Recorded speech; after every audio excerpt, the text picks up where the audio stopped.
All right, buckle up, because today we're going deep, really deep into the world of the Cali Cartel, often called the most powerful criminal organization in the world, and we're going to find out why. We've got excerpts from their Wikipedia page. Let me tell you, this is a story full of twists and turns, surprises.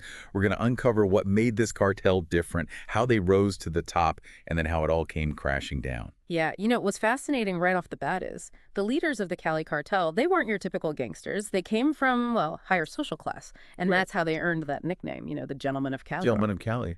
I mean, it almost sounds comical when you think about the nature of their business. Yeah, it does, doesn't it? But their background, it probably played a role in their strategies and their ability to infiltrate institutions, right? Think about it.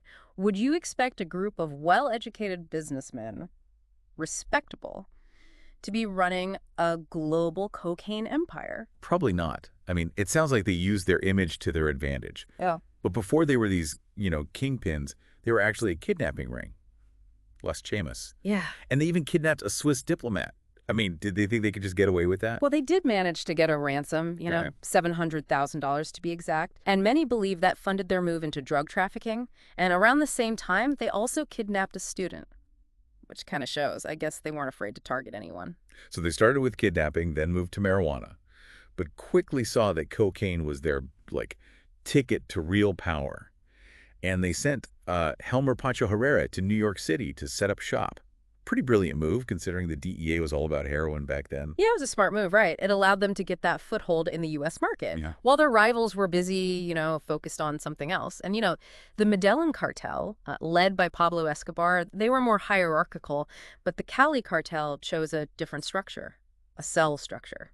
Okay, so explain this cell structure. Yeah. How did it actually work? And why was it so effective? Okay, imagine like a network of mini cartels, each one operating independently, but they report to like a central manager. Made them really tough to break up. You take down one cell, the others, they're still going, doing their thing. Minimal disruption. So it was like a corporation, almost. Different departments handling different parts of the business. But was it just about efficiency? Or was there something, more to it? It definitely made them more efficient, yeah. But it also let them keep a lower profile. I mean, they deliberately avoided those public displays of violence, not like Escobar. This helped them stay under the radar and cultivate relationships with officials who, let's say, could be persuaded. It's fascinating how they use this gentlemanly image to basically mask their ruthlessness, Yeah. right? Operating in the shadows, building this empire. But they weren't content with just the cocaine trade. They set up new routes through Panama and even got into opium with a Japanese chemist. Yeah, and we can't forget about Venezuela. That's where things get really, really interesting. We have this general, Ramon Guillén de Villa, high-ranking, supposed to be stopping trafficking, but turns out he was working with the Cali Cartel. And get this, the CIA. Wait, the CIA, what were they doing in all this? Well, it's complicated, alliances, betrayals. But the CIA, they were using Guillén de Villa to gather intel, but he was also using his position to protect cocaine shipments. The murky world of the drug war. So you have this general, supposed to be fighting trafficking, but secretly working with them. And the CIA is caught in the middle. What a mess. And speaking of tangled, we got to talk about their money laundering. Masters at cleaning that dirty money, right? Yeah. Businesses, banks, the whole nine yards. Oh, absolutely. Gilberto Rodriguez Orejuela, one of the leaders, he controlled this bank, Banco de Trabajadores, laundered huge amounts of money. Cartel members, they could take out loans, never had to repay. Imagine that. Their own personal bank, just funneling money in and out. They also used the first Inter-Americas Bank in Panama, by the way. Lax oversight, perfect for hiding money. And here's the part that I still can't believe. They owned a pharmacy chain, a legitimate one. Drogas La Rebaja. Can you believe it? Yeah, classic example of how they used legitimate businesses as a front, for their activities. Drogas La Rebaja, super popular, hundreds of stores all over Colombia. It's just crazy, right? A cartel known for brutality. Wait. Running a business that provides healthcare. It's true, yeah. Things aren't always what they seem. Yeah. And behind that facade, the Cali Cartel was brutal. I mean, they'd kill low-level members for small mistakes, Wow. Fear and intimidation. That's how they kept control. And then there's the social cleansing. They targeted people they considered undesirable, right? Prostitutes, street children, the homeless. Leaving that chilling message, Cali Limpia, Cali Linda, clean Cali, beautiful Cali.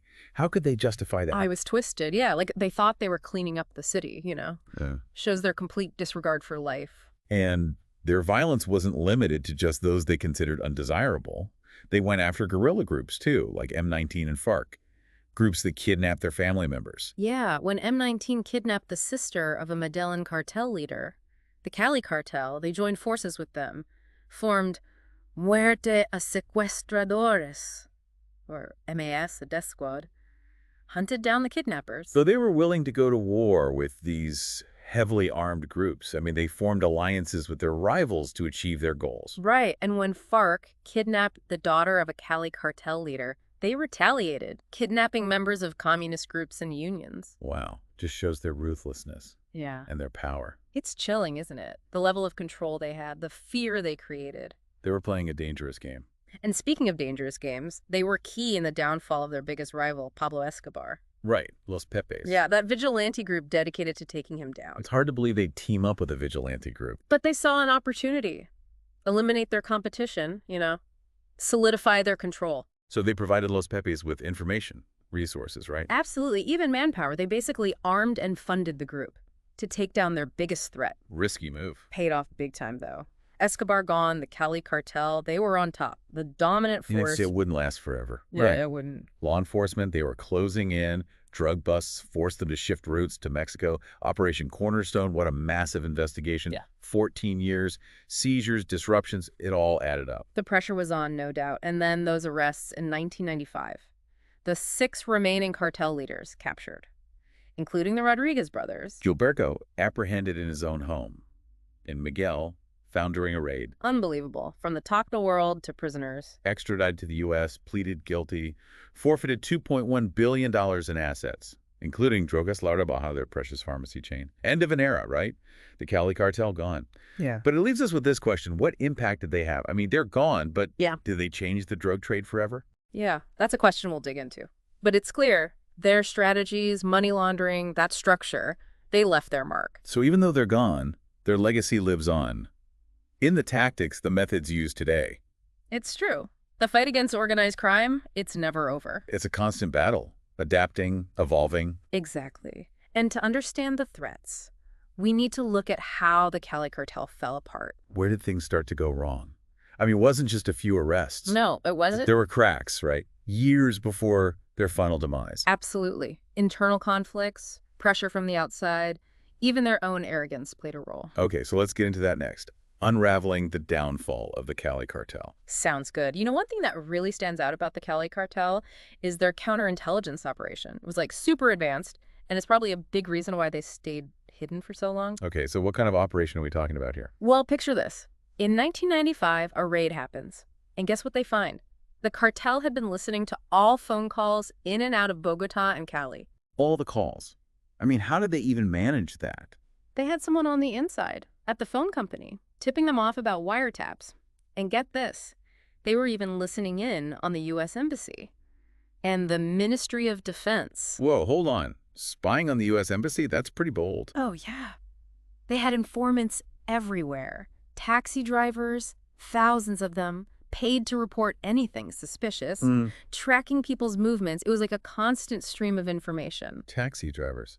Wow, that's actually pretty smart, like having a whole city under surveillance. Exactly. They knew who was coming and going, where they were staying. I wonder they were so hard to catch. Right. And it wasn't just counterintelligence. They were also good at collaborations, like with the Medellin cartel, for example. Yeah, I remember reading about that. They worked together, at least in the beginning. But eventually, things got messy, right? Yeah, their ambitions clashed. Led to that whole rivalry. At first, it was all about joint ventures, sharing resources. They even split up territories in the U.S. to avoid fighting. For instance, they both used that same bank in Panama for money laundering, the First Interamerica's Bank. They also worked together on that death squad, MAS, after Jorge Ochoa's sister got kidnapped. So they could cooperate when it was beneficial. Exactly. But greed, ambition, those things always get in the way. Yeah, it was only a matter of time before their interests diverged. Right, and then you have Rodriguez Gacha from the Medellin cartel trying to take over the Cali Cartel's territory in New York. That's when their little alliance started to crumble. And then, of course, there's the war between Pablo Escobar and the government. That was a huge turning point, wasn't it? It was. The Cali Cartel saw their chance. Their rivals were weak. They were ready to take over. So they helped out Los Pepes, right? Yeah. The group that wanted to take down Escobar. Exactly. They knew Escobar's days were numbered. Los Pepes were brutal but effective. Oh, yeah.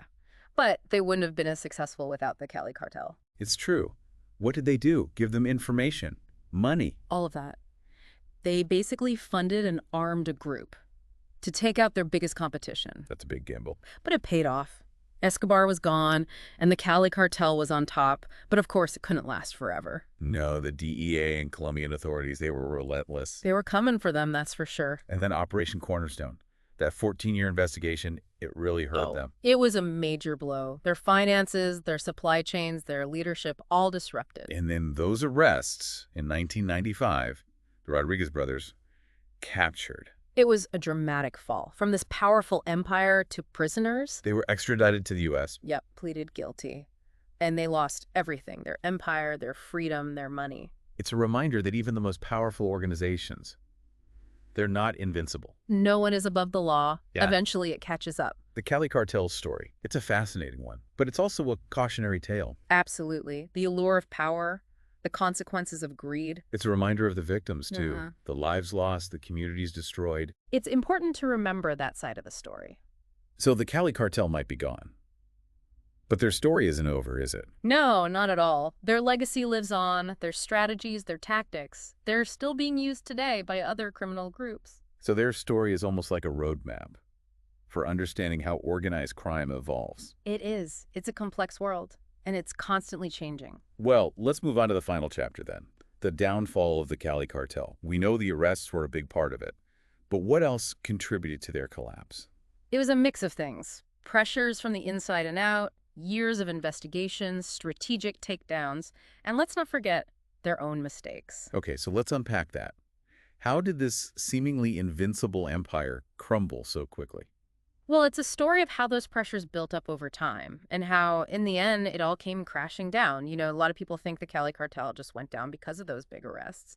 But it was more complicated than that. Their whole structure had been getting weaker for a while. Yeah, so what were some of those cracks, They always seem to have everything under control. Well, remember all those huge cocaine seizures we talked about? They were a big deal financially. Like, in 1991, 67 tons of cocaine were seized. A lot of that was connected to the Cali Cartel. 67 tons. Wow, that's gotta hurt. Even for them. It did, yeah. Really disrupted their cash flow, And then you had the U.S. Customs Service. They were all over the cartel, spent thousands of hours on investigations, tracking their movements, seizing assets, the whole 9 yards. So it was like a slow burn. Yeah. Right, just chipping away at their power. Exactly. But what was the final straw? What made everything collapse? Well, a lot of things contributed, but those arrests in 95, Gilberto and Miguel Rodriguez Orejuela captured, that was a huge turning point. Yeah, like cutting off the head of the snake, right? Exactly. The rest of the cartel, they didn't know what to do. And the authorities took advantage of that, I'm guessing. Oh, yeah. They moved quickly, arrested the other leaders. Some surrendered, others were caught. So the whole leadership structure, it just fell apart. What about Gilberto and Miguel? I remember they were sent to the U.S., right? Yeah, extradited in 2006. Faced charges for importing cocaine. They ended up pleading guilty. And they had to give up a lot of money, $2.1 billion in assets. Wow, $2.1 billion. That's a lot of money, even for them. It was, yeah. Included their pharmacy chain, Drogas La Rebaja. I guess crime doesn't pay in the end. No, it doesn't. The gentlemen of Cali lost everything, their power, their freedom, their money. It's a good reminder that justice, it prevails. It does. Shows what can be accomplished with persistence and international cooperation. It's also a reminder that even the most powerful groups, they're not untouchable. No one is. But we can't forget about the victims either, right?